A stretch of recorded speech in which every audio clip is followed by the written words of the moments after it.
Zara Williams has been working 80-hour weeks to pay off her mother's medical bills, surviving on coffee and determination, until the night her boss Lee Juno corners her in his office after midnight.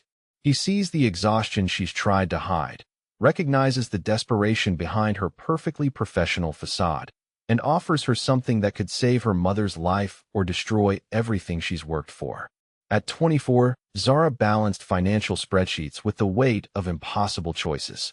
She was a senior analyst at Lee Global Investments, one of the most prestigious firms in the city, but prestige didn't pay for chemotherapy. Her mother's cancer treatments had drained every savings account, maxed out credit cards, and turned her into a woman who calculated grocery costs down to the penny. She was brilliant with numbers, capable of spotting financial irregularities that others missed, driven by a fierce intelligence that had earned her this position despite coming from nothing. Her natural hair was styled in an elegant twist that never showed how many hours she'd slept, her dark brown eyes sharp and focused even when exhaustion pulled at her shoulders. She dressed carefully in professional attire that hid how thin she'd gotten, how she skipped meals to save money for her mother's prescriptions. The elevator dinged softly as it reached the executive floor. The 42nd story of the Lee building was silent except for the hum of expensive air conditioning and the distant sound of traffic far below. Zara's heels clicked against marble flooring as she made her way to the conference room, carrying files that needed to be reviewed before tomorrow's client meeting. She'd volunteered to stay late again, partly because the work needed to be done, mostly because overtime pay meant another week of her mother's medication. She didn't expect to find Lee Juno still in his office. Through the glass walls, she could see him at his desk, dark hair perfectly styled despite the late hour, expensive suit jacket hanging on the back of his chair. He was 35, Korean, and commanded the kind of respect that came from power rather than popularity. Everything about him was precise, controlled, from his sharp features to his custom-tailored clothing that probably cost more than Zara made in a month. His presence filled whatever room he entered, a quiet intensity that made people straighten their spines and choose their words carefully. There were rumors about Lee Global Investments, whispers about clients who paid in cash and meetings that happened after normal business hours. But Zara had learned not to ask questions about things that weren't her business. She tried to walk past his office quietly, but his voice stopped her. "Come in, Zara." It wasn't a request. Zara hesitated at the doorway, clutching her files against her chest like armor. The office was massive, floor-to-ceiling windows showing the city lights spread out below, leather and dark wood furnishing that screamed money and power. Lee Juno sat behind a desk that could have doubled as a dining table, his dark eyes fixed on her with an attention that made her skin prickle. "Mr. Lee," she said carefully, "I was just finishing up the quarterly reports." At midnight, he observed, glancing at the expensive watch on his wrist. "You've been staying late frequently." Zara's pulse quickened. Had she done something wrong? Made some mistake that had caught his attention? "The work is important," she replied, keeping her voice steady. "I want to make sure everything is perfect." Juno stood up from his chair, moving around the desk with fluid grace. He was tall, imposing, and as he approached, Zara caught the scent of expensive cologne, something woody and sharp that probably cost more than her rent. His dark eyes studied her face with an intensity that made her want to step back, but she held her ground. "You look tired," he said quietly. "I'm fine," Zara replied automatically, the same lie she'd been telling herself for months. "Just focused on the work." His gaze shifted to the papers in her arms, then back to her face. "When was the last time you ate a real meal? When was the last time you went home before 10 p.m.? When was the last time you took a day off?" The questions hit too close to home. Zara lifted her chin, meeting his stare despite the way it made her feel exposed, vulnerable. "I don't see how that's relevant to my job performance, Mr. Lee." Something shifted in his expression, a flicker of what might have been approval. "You're very dedicated to your work, Miss Williams. But dedication without proper care becomes self-destruction." Zara's heart was beating faster now, though she couldn't say exactly why. There was something in the way he was looking at her, something that went beyond professional concern. She'd been working for Lee Global for 2 years, had attended company meetings and presentations where Juno spoke, but she'd never been alone with him like this. Never been the focus of his complete attention. "I should get back to these reports," she said, taking a small step toward the door. Don't look at me like that, she said suddenly, the words coming out sharper than she'd intended. Juno paused, one eyebrow raising slightly. Like what? Like you're trying to figure out my secrets, Zara replied, her voice steady despite the way her pulse was racing. Like you're seeing things I haven't told you. For a moment, the office was completely silent except for the distant hum of the city below. Then Juno smiled, just a slight curve of his lips that somehow made him look more dangerous rather than less. And what if I am? He said quietly. What if I can see exactly what you're not telling anyone? What if I know why you're working yourself into exhaustion? Why you calculate every dollar? Why you haven't bought new clothes in 6 months despite making a good salary? Zara's blood ran cold. How could he possibly know any of that? She'd been so careful to keep her personal problems separate from work, to maintain the professional facade that kept her employed and respected. Nobody at the company knew about her mother's illness, about the crushing medical debt that followed her home every night. I don't know what you're talking about, she said, but her voice came out less steady than she'd hoped. Medical bills, Juno said calmly, as if discussing the weather. Cancer treatment, I would guess. Chemotherapy is expensive, especially without adequate insurance coverage. Your salary here is good, but not good enough to cover both living expenses and serious medical debt. Zara felt like the floor had dropped out from under her. How? How could he possibly know something she'd told no one? Something she'd worked so hard to hide. You're very careful with your privacy, Miss Williams, Juno continued, moving closer until she could feel the warmth radiating from his body. But financial stress has tells. The way you choose the cheapest option in the company cafeteria. The fact that you walk to work instead of taking the subway. The way you volunteer for every overtime opportunity, every weekend project. You're not ambitious, you're desperate. The words hit like physical blows. Zara wanted to deny them, wanted to maintain the professional distance that had protected her for so long. But the truth was written in every choice she'd made for the past year. She was desperate, utterly, completely desperate, and apparently it showed more than she'd realized. What do you want from me? She asked quietly.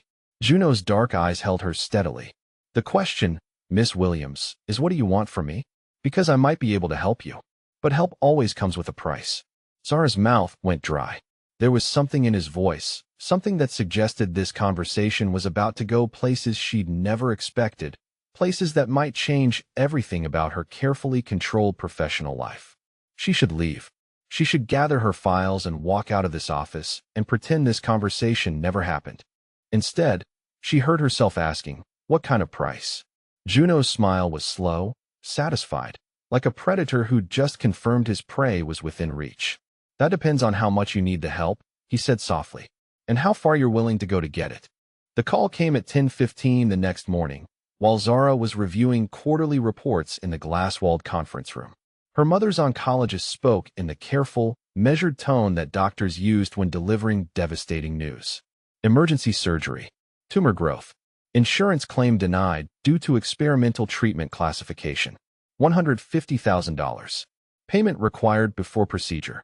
Zara's hands trembled as she ended the call, staring at her phone screen as if it might change the numbers, might offer some different reality where her mother didn't need surgery they couldn't afford. The conference room suddenly felt too small, the walls pressing in around her. She'd known this day might come, had tried to prepare herself, but hearing the actual amount was like being punched in the stomach. She didn't realize Lee Juno had witnessed the entire conversation until his voice cut through her panic. Bad news, he observed, standing in the doorway of the conference room. His dark suit was perfectly pressed, his expression unreadable, but those sharp eyes missed nothing. Zara quickly wiped her face, not realizing she'd been crying until her fingers came away wet. Personal matter, Mr. Lee. I'll handle it during my lunch break. Juno closed the door behind him and moved closer, his presence filling the small space. In the morning light streaming through the windows, she could see the expensive details of his clothing, the custom fit of his suit jacket, the platinum watch that probably cost more than her mother's surgery. Everything about him radiated wealth and power, emphasizing how utterly powerless she felt. $150,000, he said quietly. That's not a lunch break conversation. Zara's stomach clenched. You were listening to my private phone call. Sound carries in glass rooms, Miss Williams. And you weren't exactly speaking quietly. His eyes studied her face with that unsettling intensity. Your mother's surgery, I assume? The words came out before she could stop them. They denied the insurance claim. Called it experimental, even though it's her only option. I have 72 hours to come up with the money, or they cancel the procedure. Juno sat down across from her at the conference table, his movements controlled and deliberate. What's your current available credit? Zara's cheeks burned with humiliation. Why would you possibly need to know that? Because I'm trying to assess your situation, he replied calmly. You can answer the question, or you can continue pretending you have options you don't actually have. The bluntness of his words hit like a slap. Zara closed her eyes, calculating numbers she'd memorized through sleepless nights. 8,000 in savings. 12,000 available credit across 3 cards. Maybe another 5,000 if I sell everything I own. It's not even close. When she opened her eyes, Juno was watching her with an expression she couldn't read. There was something calculating in his gaze, but also something else, something that might have been concern if she didn't know better. Before either of them could speak, Zara's phone buzzed with a text message. She glanced down and her blood ran cold. The hospital billing department, asking her to call to discuss payment arrangements. Then another text, this one from a number she didn't recognize. We understand you need money quickly. We can help. Interest rates negotiable. Loan sharks, Juno said, reading over her shoulder. They work fast when they smell desperation. Zara's hands were shaking now. How is this my life?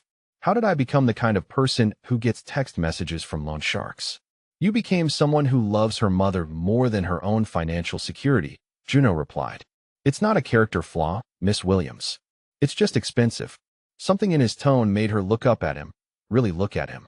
There was no judgment in his expression, no pity either. Just a kind of recognition, as if he understood exactly what it felt like to make impossible choices for family. I should get back to work, Zara said, though the reports in front of her might as well have been written in a foreign language. Her mind was spinning with calculations, with scenarios that all ended the same way. Not enough money. Not enough time. Not enough options. Juno stood up from the table, but instead of leaving, he moved to the window overlooking the city. From 42 floors up, the people below looked like ants, insignificant and easily crushed. When you leave tonight, take the parking garage elevator to sublevel 3. There's something I need you to see. Mr. Lee, I don't think. It's not a request, Miss Williams. He turned back to face her, and there was something in his expression that made her pulse quicken. Consider it part of your job responsibilities. Expanded duties. The rest of the day passed in a blur of numbers and phone calls. Zara spoke to 3 different billing coordinators, 2 loan officers, and one particularly aggressive debt consolidation company that made her skin crawl. Every conversation ended the same way. Not enough collateral. Not enough time. Not enough hope. By 6 p.m., most of the office had emptied out, but Zara remained at her desk, staring at financial documents that had nothing to do with her mother's surgery. She'd been putting off the inevitable, but she couldn't avoid it anymore. She needed to call the hospital back and tell them she couldn't afford the procedure. Instead, she found herself taking the elevator to sublevel 3. The parking garage was dimly lit and nearly empty, her footsteps echoing off concrete walls. She was about to turn around and leave when she noticed a manila envelope lying on the hood of her car. Her name was written across the front in neat handwriting. Inside were financial documents, bank statements, transaction records, investment portfolios. But these weren't the legitimate investment records she was familiar with from Lee Global's public clients. These accounts showed cash transactions, payments to companies that didn't exist, money moving through offshore accounts in patterns that could only mean one thing.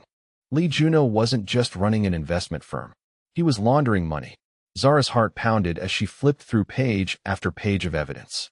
This was the kind of information that could destroy a company, could send someone to prison for decades.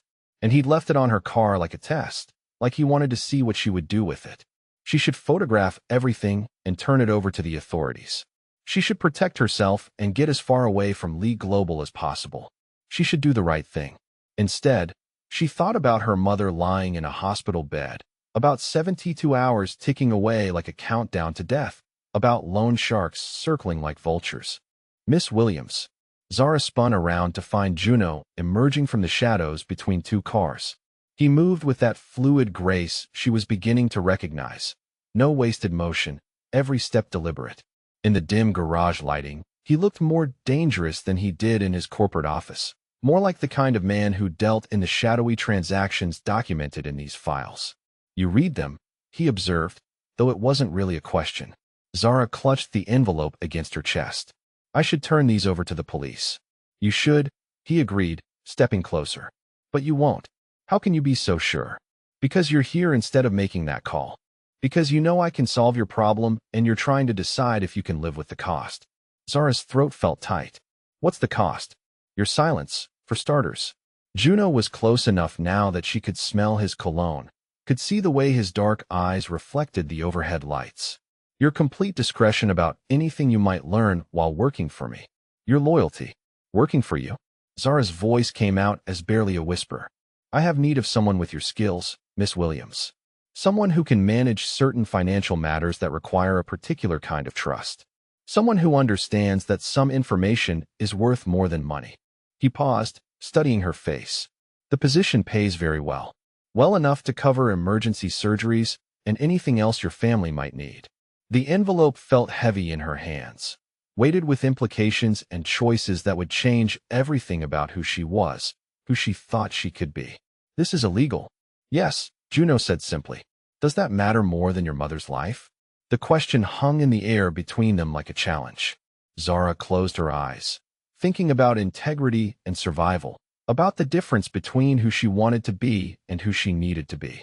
When she opened them again, Juno was still watching her with that patient intensity, like he already knew what her answer would be. "What exactly would you need me to do?" she asked quietly. For the first time since she'd met him, Juno smiled. And in that smile, Zara saw her future stretching out before her, dark and dangerous and absolutely necessary. Juno's penthouse occupied the entire top floor of the Lee building, accessible only through a private elevator that required both a keycard and a fingerprint scan. As the doors opened, Zara stepped into a space that redefined her understanding of wealth. Floor-to-ceiling windows wrapped around the entire perimeter, offering a 360-degree view of the city sprawling below like a glittering map. The furniture was minimalist but obviously expensive, clean lines of black leather and chrome, original artwork that probably cost more than most people's houses. Everything was perfectly arranged, controlled, much like the man who owned it. Juno had changed from his business suit into dark slacks and a white dress shirt, the sleeves rolled up to reveal strong forearms. Without the formal armor of his corporate attire, he looked younger, more approachable, but no less dangerous. He moved through the space with the easy confidence of someone completely comfortable in his domain. "Sit," he said, gesturing to a leather chair positioned across from his desk in what was clearly a home office. Unlike the corporate space downstairs, this room felt personal. Expensive whiskey in crystal decanters, books in both English and Korean, photographs of what looked like family members arranged on built-in shelves. Zara lowered herself into the chair, hyper-aware of how out of place she felt in her work clothes and department store shoes. The leather was buttery soft, probably Italian, the kind of quality that came from craftsmen rather than factories. Everything in this room cost more than she made in a year, emphasizing the vast gulf between their worlds. "You said you could help me," she began, then stopped, unsure how to continue. The enormity of what she was considering hit her like a physical weight. "I can solve all of your financial problems," Juno replied, settling behind his desk. "Permanently. Your mother's surgery, her ongoing treatment, your debt, your future security. All of it." Zara's hands clenched in her lap. "What's the catch?" Juno opened a leather portfolio and withdrew several documents, spreading them across the desk with methodical precision. $200,000 signing bonus, transferred to your account tonight. $300,000 annual salary, paid monthly. Your mother's complete medical care covered through my private physicians, the best oncologists money can buy. A luxury apartment in the Meridian building, fully furnished. Yours to use as long as you work for me. The numbers were staggering. More money than Zara had ever imagined having. Enough to solve every problem that kept her awake at night. But she'd learned to be suspicious of offers that seemed too good to be true. In exchange for what, exactly? "Complete discretion about my business operations," Juno said, his tone becoming more formal, more businesslike. You will manage my personal finances, including accounts and transactions that require absolute confidentiality. You will accompany me to certain social functions as my companion, representing League Global at events where your presence is required. You will maintain absolute loyalty to me and my interests above all others. Zara's stomach twisted. You want me to help you launder money. I want you to manage legitimate business interests that happen to intersect with less traditional revenue streams. Juno corrected smoothly.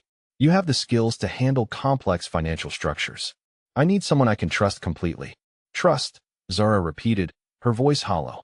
You want to trust me with criminal activities. I want to trust you with my life, Juno said quietly, and something in his tone made her look up at him sharply. The people I deal with don't forgive mistakes, Miss Williams. If you accept this position, your silence isn't just about protecting my business. It's about protecting yourself and your family. The implied threat hung in the air between them like smoke. Zara felt a chill run down her spine as she realized the full scope of what he was proposing. This wasn't just about money or even about her mother's surgery. This was about stepping into a world where knowledge was dangerous, where loyalty was enforced through fear. You're asking me to compromise everything I believe in, she said. Juno leaned back in his chair, studying her with those dark, unreadable eyes. Am I? Or am I asking you to prioritize what matters most? Your principles or your mother's life? The words hit like a physical blow. Zara wanted to argue, wanted to insist that integrity mattered more than money, but the truth was more complicated. Her principles hadn't paid for chemotherapy. Her moral high ground hadn't prevented insurance denials. Her ethical standards wouldn't save her mother's life. I need time to think, she said. You have 24 hours, Juno replied, withdrawing a manila envelope from his desk drawer. After that, the offer expires. He slid the envelope across the desk toward her. These are copies of your current financial obligations. Credit card statements, medical bills, mortgage information on your mother's house. You might find the review educational. With trembling fingers, Zara opened the envelope and immediately wished she hadn't. Every debt, every late payment, every desperate financial decision she'd made over the past year was documented in meticulous detail. But worse than seeing her failures cataloged so precisely was the realization of how much he knew about her private life, how thoroughly he'd researched her situation. How did you get all this? She asked, her voice barely a whisper. I'm very good at finding information when I need it, Juno said. The question is, what are you going to do with the information I'm offering you? Zara stared at the papers spread before her, seeing her life reduced to numbers and transactions. 73,000 in medical debt, 42,000 in credit card balances, a second mortgage on her mother's house that would come due in 6 months, late fees and interest charges that multiplied faster than she could pay them down. She was drowning, and every month the water got deeper. What happens if I say no? She asked. You continue working at League Global until the financial pressure becomes unbearable, Juno said with brutal honesty. You take loans from increasingly dangerous sources. You watch your mother's condition deteriorate while you fight with insurance companies and billing departments. Eventually, you lose everything anyway, but with the added burden of knowing you could have prevented it. And if I say yes? If you say yes, Juno said, his voice softening slightly, your mother receives the best medical care available. You never worry about money again. You live in security and comfort. You become part of something larger than yourself. Part of something criminal, Zara corrected. Part of something powerful, Juno countered. Miss Williams, the world is not divided into good and evil as cleanly as you might prefer. There are those who have power and those who don't. Those who protect their families and those who watch them suffer. I'm offering you the chance to move from one category to the other. Zara closed her eyes, trying to think past the desperation clawing at her chest. Every rational thought told her to walk away, to find another solution, to maintain the integrity that had defined her for 24 years. But rationality was a luxury she couldn't afford when her mother's life hung in the balance. The consequences for betrayal, she said quietly. What exactly does that mean? It means loyalty is not optional, Juno replied, his tone becoming cold, businesslike. It means that once you accept this arrangement, you become part of my organization. And people who betray my organization disappear. The threat was delivered so calmly, so matter-of-factly. that it took a moment for the full meaning to sink in.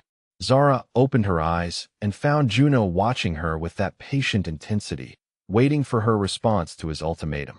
"You're saying that if I accept this job, I can never leave," she said. "I'm saying that leaving would require my permission," Juno clarified.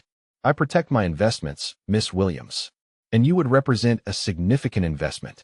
Zara looked down at the financial documents again, at the numbers that represented her family's destruction. Then she looked around the penthouse, at the wealth and power that surrounded Lee Juno like armor. Maybe morality was a luxury she'd never been able to afford. Maybe integrity meant nothing if her mother died, while Zara clung to principles that paid no bills. "How do I know you'll keep your promises?" she asked. "Because I always keep my promises," Juno said simply. "Both the pleasant ones and the unpleasant ones." Zara took a deep breath, feeling like she was standing on the edge of a cliff, about to jump into darkness with no guarantee of landing safely. "I accept." Juno's smile was slow, satisfied, like a predator who'd just secured his prey. "Excellent." He reached into his desk drawer and withdrew a sleek black smartphone, sliding it across the desk to her. "Your new phone. My number is programmed as the only contact. You'll receive instructions and updates through encrypted messages." Next came a set of keys on a platinum keychain. "The apartment is ready for immediate occupancy. Your belongings will be moved tomorrow." And finally, he produced a black credit card with her name already embossed in silver letters. "No limit. All expenses charged to Lee Global." Zara stared at the objects on the desk, physical representations of the choice she'd just made. The phone felt heavy in her hands, weighted with implications she was only beginning to understand. "Your mother will be transferred to Seoul National University Hospital within the hour," Juno continued, his tone becoming brisk, businesslike. "My personal physician, Dr. Kim, will take over her case. Surgery is scheduled for tomorrow morning. The finest facilities, the best surgeons money can buy." It was happening so fast, too fast for her to process completely. 12 hours ago, she'd been a desperate woman with no options. Now she was sitting in a billionaire's penthouse, holding the keys to a new life that came with a price she was still trying to calculate. "Thank you," she said quietly, though the words felt inadequate. "Don't thank me yet," Juno replied, standing from behind his desk. "Thank me when your mother is healthy and your future is secure.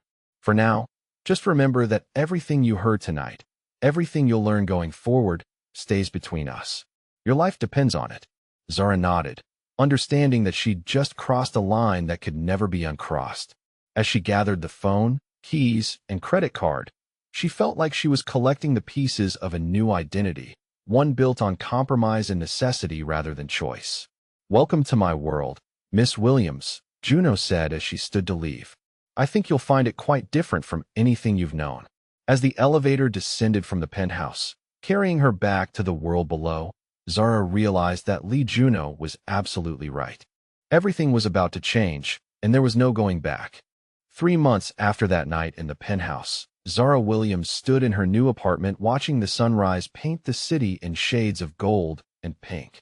The view from the 38th floor of the Meridian building was breathtaking, the kind of vista that belonged in architectural magazines rather than her daily life. Everything in the space was perfect, from the Italian marble countertops to the custom furniture that had somehow been selected to match her taste exactly.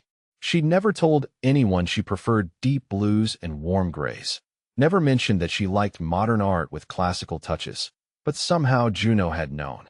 Her mother's surgery had been a complete success.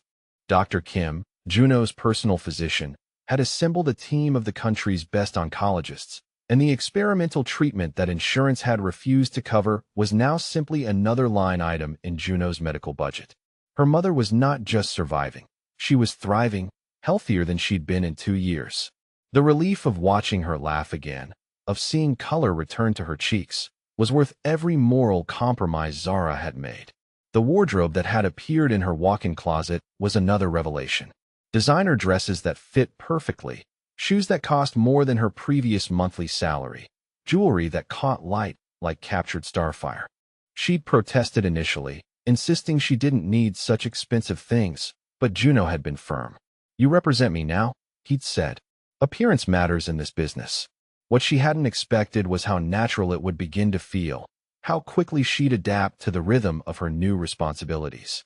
Managing Juno's financial affairs was more complex than anything she'd handled at Lee Global, requiring her to track multiple revenue streams through intricate networks of shell companies and offshore accounts. The work was intellectually stimulating in a way that challenged every skill she'd developed, and she found herself genuinely enjoying the puzzle of it all. The moral questions that had kept her awake during the first few weeks gradually faded into background noise. When she saw her mother's medical bills marked paid in full, when she walked into her luxury apartment each evening, when she no longer had to choose between groceries and prescription medications, the abstract concept of right and wrong seemed less important than the concrete reality of security and comfort. But what surprised her most was Lee Juno himself. In the corporate environment, he was exactly what she'd expected: controlled, commanding, intimidating. But in their private interactions, she discovered layers of complexity that contradicted his public persona. He remembered that she preferred her coffee with oat milk and no sugar. He asked about her mother's progress with genuine concern, not just polite inquiry. When she mentioned missing the small art studio she'd given up to afford her mother's treatments, he'd had an entire room in her apartment converted into a professional-grade workspace, complete with easels, canvases, and paints she'd only dreamed of owning. The evening everything changed started like dozens of others. They were working late in his penthouse office, reviewing quarterly projections for the legitimate businesses while cross-referencing them with the shadow revenue that made up nearly 40% of his empire's income. Zara had learned to navigate the dual nature of his operations with increasing ease, tracking clean money and dirty money with equal precision. "You're getting good at this," Juno observed, reviewing her analysis of a particularly complex money transfer scheme. "Most people would need years to understand these structures."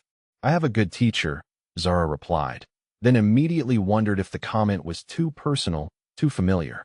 Their relationship existed in a strange gray area between employee and confidant, formal enough to maintain professional distance, but intimate enough that she knew exactly how he liked his whiskey and which expressions meant he was thinking about problems that went beyond business. Juno looked up from the reports, studying her with that intense focus she'd learned to recognize. In the low lighting of his office, with his tie loosened and his sleeves rolled up, he looked less like a corporate executive and more like what he actually was: a dangerous man who'd built an empire through intelligence and ruthlessness. "Can I ask you something?" Zara said before she could stop herself. "How did you know about my mother's illness before you ever spoke to me about it?" Juno was quiet for a long moment, swirling whiskey in his crystal glass. "I make it my business to know about the people who work for me," he said finally, "especially people with access to sensitive information." "That's not an answer," Zara pressed.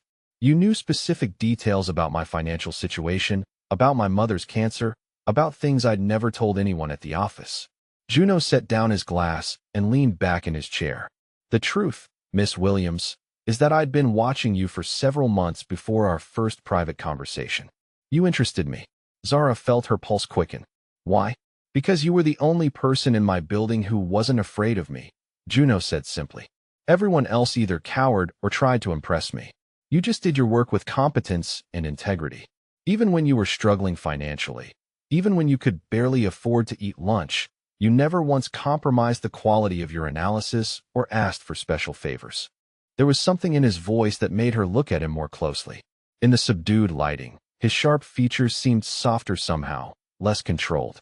She'd learned to read his expressions over the past 3 months, and what she saw now looked almost like vulnerability.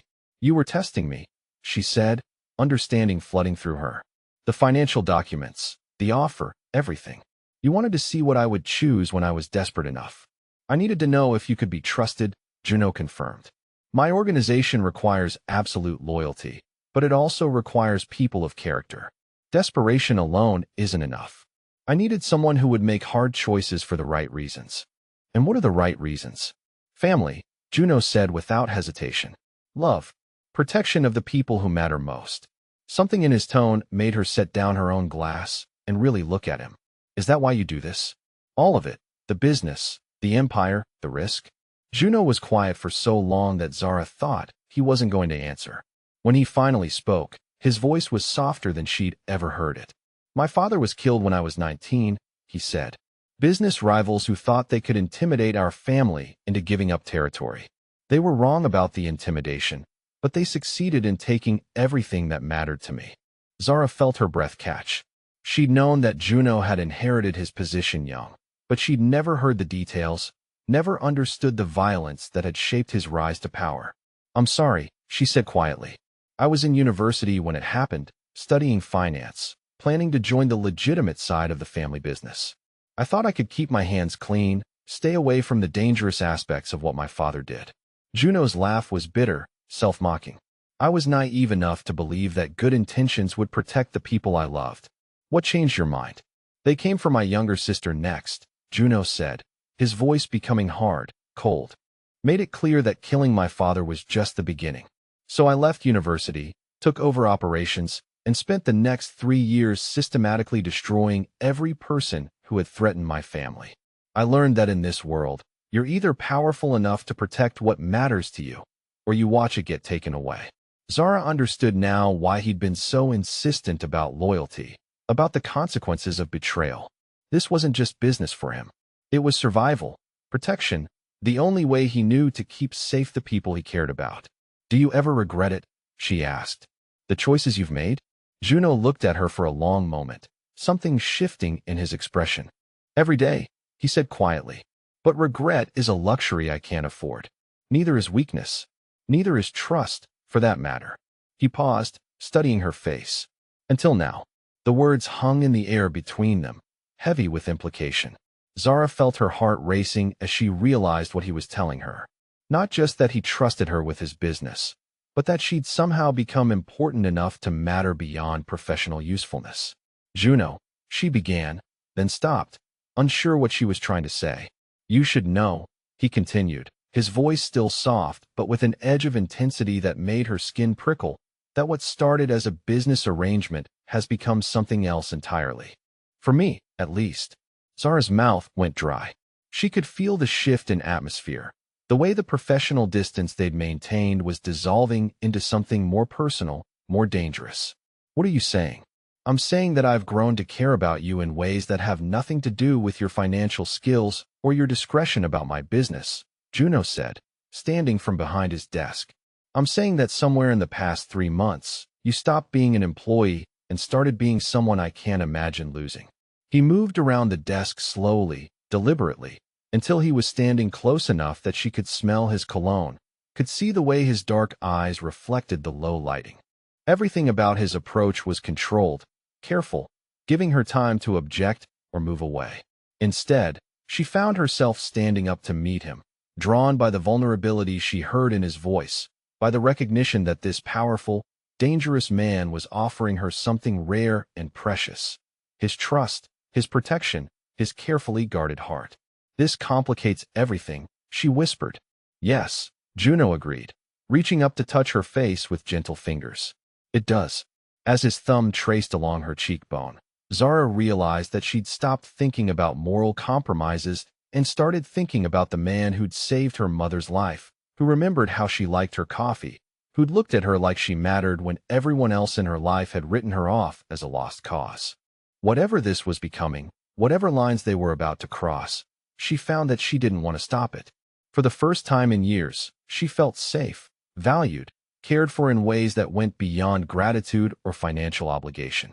And when Juno leaned down to kiss her, soft and careful and full of promise, Zara kissed him back with the recognition that she was falling for a man who could destroy her completely, but who had chosen instead to give her everything she'd ever needed. The first sign that something was wrong came on a Tuesday morning when Zara noticed the same black sedan parked across from her apartment building for the 3rd consecutive day. She might have dismissed it as coincidence if not for the way the driver's eyes tracked her movement from window to elevator, the professional alertness that reminded her uncomfortably of Juno's security team. She didn't mention it to Juno immediately. After 4 months of working together, she'd learned to distinguish between legitimate concerns and paranoia, and she wasn't entirely certain which category this fell into. The sedan could belong to anyone. The feeling of being watched might just be her imagination adjusting to a life where she actually mattered to dangerous people. But when her mother's nurse called to report strange men asking questions about Zara's visits, about her family situation, about who might be paying for the expensive private treatment, the paranoia crystallized into genuine fear. "Someone is investigating me," she told Juno that evening as they reviewed financial reports in his penthouse office. The normal rhythm of their work had been punctuated by moments of connection since their kiss 3 nights ago, touches that lingered, glances that held promises for later. But tonight, she couldn't focus on anything except the growing certainty that she was being hunted. Juno's fingers stilled on his keyboard. "What kind of investigation?" "Questions about my mother's medical care. Who's paying for it? How long it's been going on? And there's been a car watching my building. Same license plate, different drivers." The temperature in the room seemed to drop 10 degrees. Juno's expression shifted from concern to coldly furious in the space of a heartbeat, and Zara was reminded once again of exactly who she was dealing with. This wasn't just her lover or her employer. This was a man who'd built an empire through violence and intimidation, and someone had just threatened something he considered his. "How long has this been going on?" he asked, his voice deadly quiet. 3 days for the car. The hospital questions started yesterday. Zara wrapped her arms around herself, suddenly cold despite the office's perfect climate control. "I thought maybe I was being paranoid. Maybe it was nothing." Juno was already reaching for his phone, speed dialing a number that connected immediately. "We have a problem," he said without preamble. "Someone is running surveillance on Miss Williams. I want to know who, and I want to know why, and I want to know within the hour."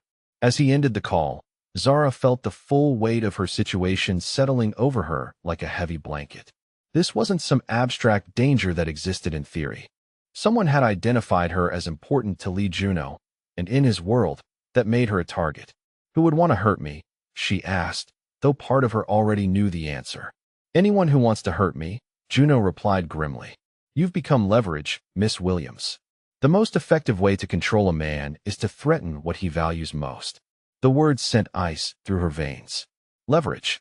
A tool to be used against him. She'd known intellectually that caring about Lee Juno came with risks, but she'd somehow convinced herself that those risks were abstract, manageable. Now she was faced with the reality that her value to him had painted a target on her back. Juno's phone buzzed with an incoming message. His expression grew darker as he read it, and Zara's stomach clenched with dread. "The Kim Syndicate," he said finally. "My father's old rivals. They've been quiet for years, building strength, waiting for the right opportunity to make a move." "What kind of move?" "The kind that involves taking something precious away from me and using it to force concessions," Juno said, standing from behind his desk with fluid grace. "Pack a bag, Miss Williams. You're not going back to your apartment tonight." Zara felt a surge of stubborn independence. "I can't just hide from shadows and maybes. I have a life, responsibilities. My mother needs me to visit her tomorrow." "Your mother will be perfectly safe," Juno said, moving closer until he could place gentle but firm hands on her shoulders.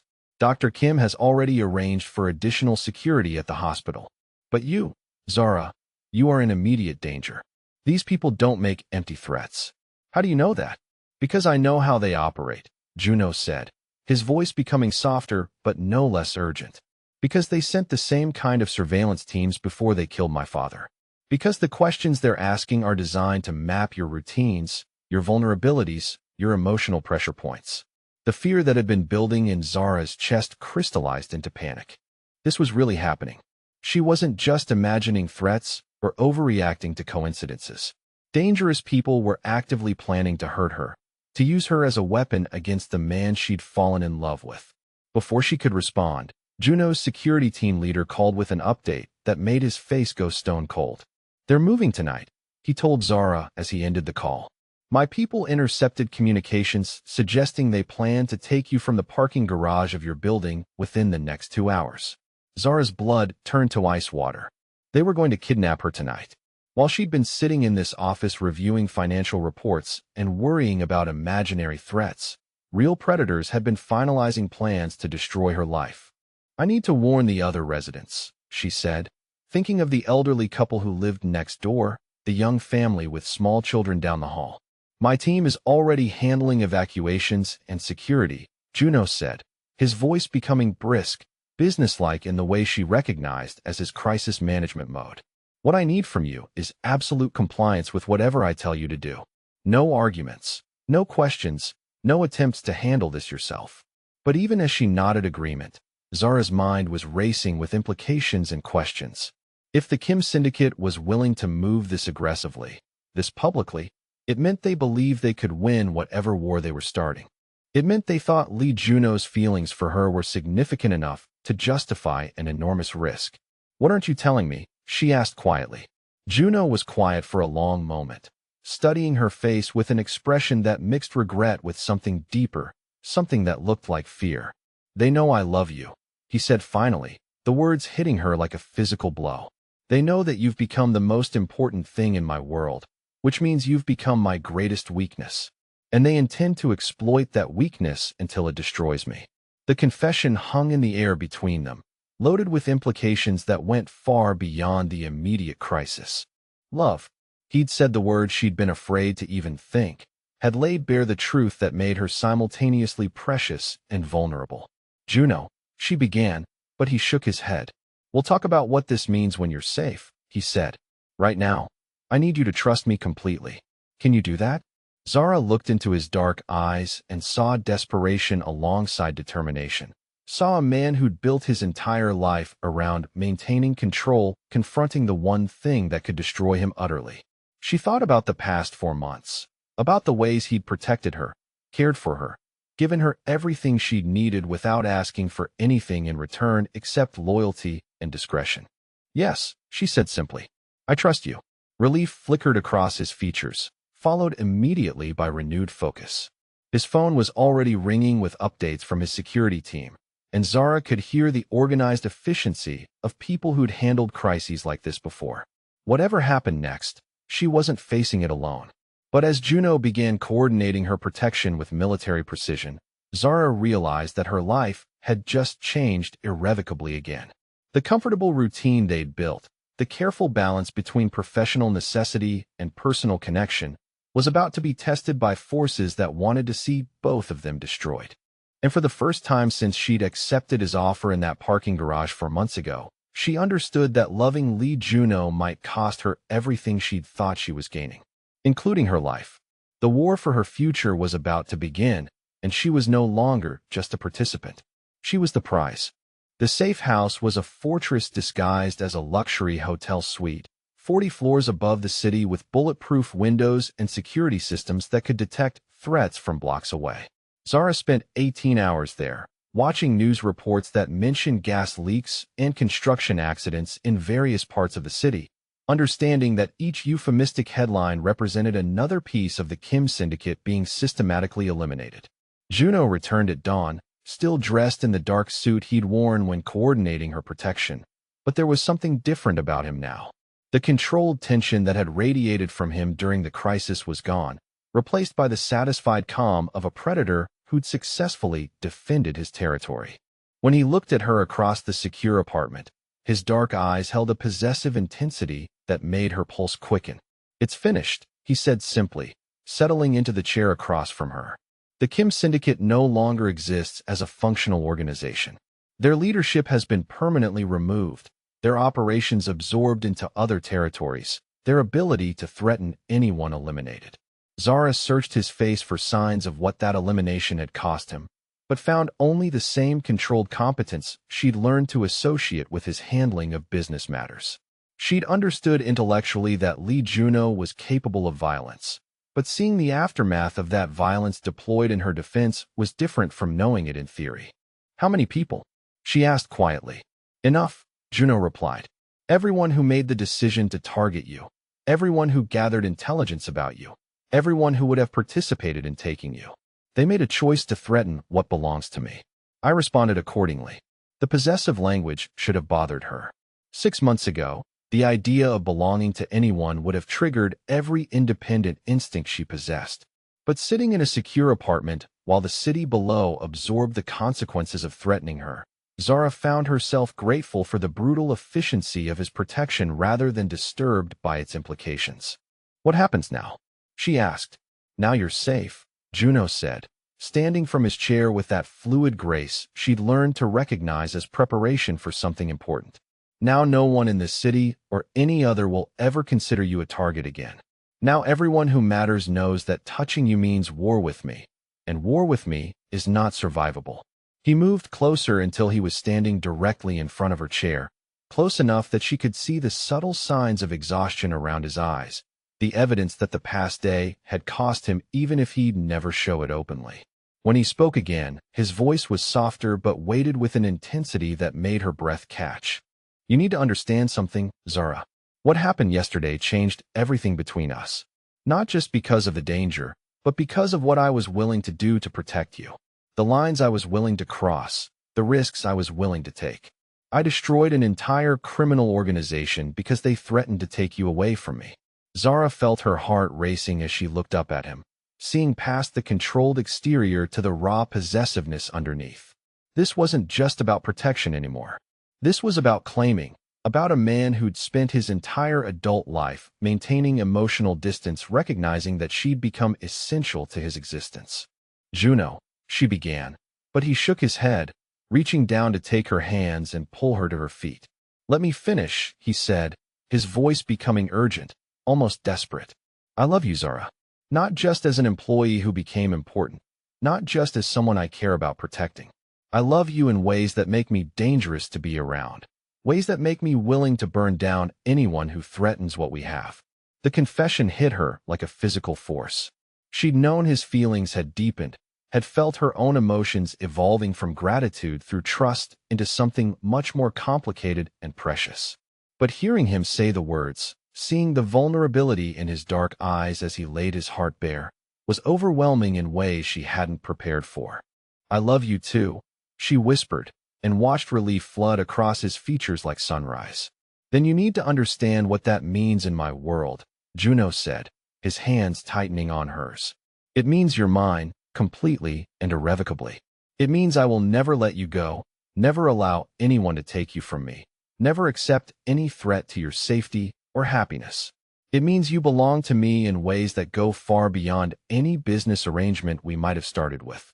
The possessive declaration should have terrified her, should have triggered every warning instinct about controlling men and dangerous relationships.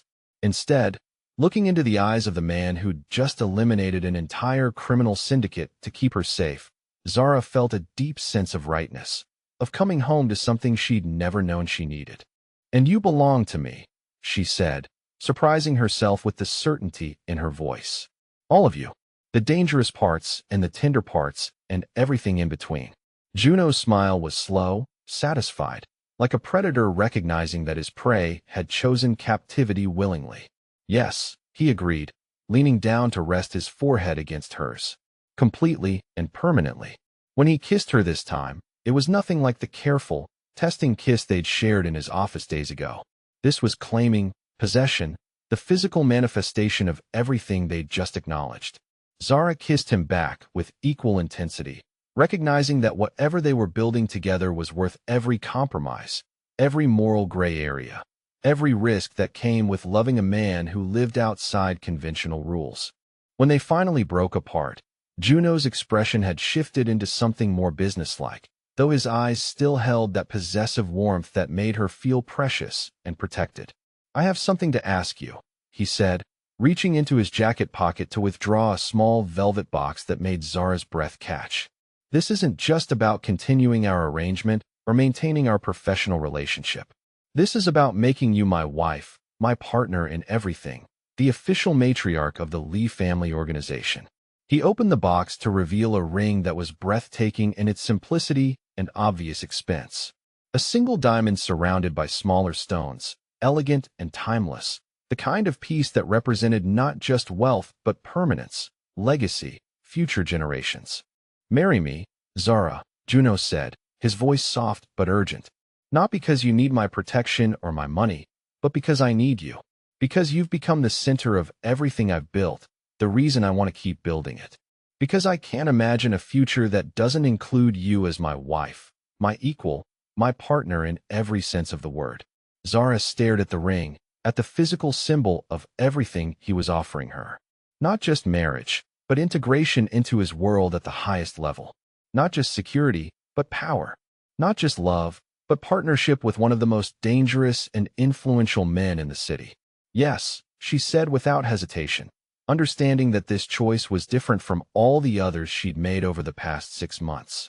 This wasn't about desperation or limited options. This was about choosing to build a life with a man who'd seen her at her worst and decided she was worth saving, worth protecting, worth loving. Juno's relief was visible as he slipped the ring onto her finger, the platinum and diamonds catching the morning light streaming through the secure windows. It fit perfectly, as if it had been designed specifically for her hand, and Zara realized that it probably had been, that he'd been planning this proposal for weeks or months. "There are things you need to know about being my wife," Juno said as he pulled her closer. "Responsibilities, expectations, dangers that come with the position. You'll have enemies simply because you're married to me. You'll need to learn to navigate social situations where every conversation could be a test or a trap. You'll need to understand that our children will inherit both the benefits and the burdens of the Lee family legacy." "Children," Zara repeated, the words sending warmth through her chest. "You want children with me?" "I want everything with you," Juno said simply. "A family, a future, a legacy built together. I want to give you the kind of life where you never have to choose between your principles and your family's survival, where you never have to calculate the cost of groceries or worry about medical bills." As he spoke, Zara realized that he was offering her more than just marriage and security. He was offering her the chance to build something meaningful with the resources he'd accumulated, to use his wealth and influence for purposes that went beyond just accumulating more power. "What about my mother?" she asked. "My responsibilities to her." "She becomes my responsibility too," Juno said without hesitation. "The best care, the most comfortable life possible, for as long as she lives. Family takes care of family, and you're about to become the most important member of mine." The conversation was interrupted by a knock on the secure apartment door, followed by the entry of Juno's head of security with news that made both of them smile. The immediate threats had been neutralized. The city had absorbed the overnight changes in criminal leadership with minimal disruption, and normal life could resume with enhanced security measures. But as they prepared to leave the safe house and return to their regular routines, Zara realized that normal no longer applied to anything about her existence. She was engaged to marry one of the most powerful men in the city, was about to become an official partner in both his legitimate business interests and his criminal empire, was stepping into a role that would make her both envied and feared. 6 months later, as chief financial officer of Lee Global Investments and wife of Lee Juno, Zara stood in the same conference room where she'd once taken desperate phone calls about her mother's medical bills. The morning light streamed through floor-to-ceiling windows, illuminating financial reports that showed record profits across all divisions of their empire. Her wedding ring caught the light as she reviewed quarterly projections, a constant reminder of how completely her life had transformed. The young woman who'd once warned Lee Juno not to look at her like that seemed like a different person entirely. Someone from a past life who hadn't understood that sometimes being seen completely, being known entirely, was exactly what the soul needed to flourish. Now, when Juno looked at her across the conference table during board meetings, his dark eyes holding possessive warmth and absolute devotion, Zara found herself hoping he would never stop. She'd learned that being precious to a dangerous man meant never having to face the world's cruelties alone, never having to choose between love and security, never having to compromise her family's well-being for the sake of abstract principles. "Don't look at me like that," she said with a smile as he studied her during a brief break in their morning meeting, echoing the words that had started everything between them 6 months ago. "Like what?" Juno asked, moving closer until he could rest his hands on her shoulders, until she could smell his cologne and feel the controlled strength in his touch. "Like I'm yours completely," Zara replied, though her tone held no objection, only satisfaction. "That's because you are," Juno said, leaning down to brush his lips against her ear. "Mine completely, permanently, irrevocably. And I'm never letting you forget it." As his arms tightened around her, as she felt the absolute security of being loved and protected by the most powerful man in her world, Zara understood that some prisons were actually sanctuaries, some chains were actually promises, and some dangerous men were actually the safest place a woman could ever find herself. She'd walked into Lee Juno's office 6 months ago as a desperate woman with limited options. She'd emerged as his wife, his partner, his equal in every way that mattered. And when he looked at her now, she looked back with the confidence of a woman who'd found exactly where she belonged, exactly who she was meant to become, exactly what love looked like when it came with both devotion and power. The girl who'd once been afraid of being seen had learned that being completely known by the right person was the most precious gift in the world, and she planned to spend the rest of her life being grateful for it.